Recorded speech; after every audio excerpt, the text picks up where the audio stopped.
Hello students, welcome back to continuation of lecture number 4, that is shell correction to liquid drop model.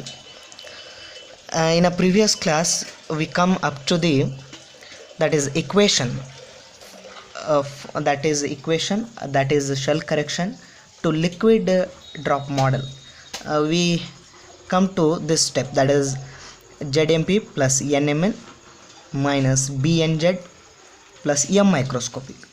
In this term, these first two terms represent the mass defect and last term represent the shell correction, that is microscopic correction term or shell correction to liquid drop model. Okay, and this is simply I explain how this is mass defect. This is the mass of the constituent nucleons. This first term ZMP plus NMN is represents the mass of the separate nucleons, and this is BNZ is the binding energy of the nucleus, and this is mass and this is energy term, and we are representing mass defect.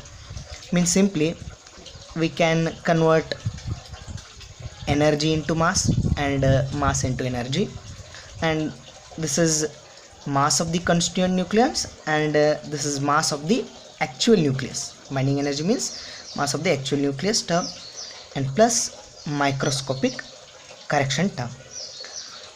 And now by taking equation number 1, when we plot the graph, that is binding energy per nucleon versus atomic mass number, by taking equation 1 we plot the graph, we get the graph like this.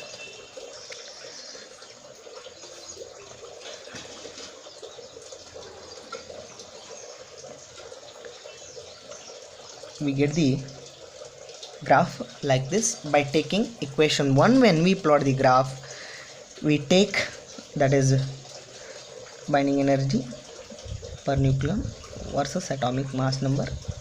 By considering this equation number 1, we get graph like, that is figure, this is 1, this is figure 2. By taking equation 1 we get figure 2. See or compare these two graphs. In by taking just binding energy per nucleon versus atomic mass number, when we plot a graph, it have a lot of fluctuations, that is variations.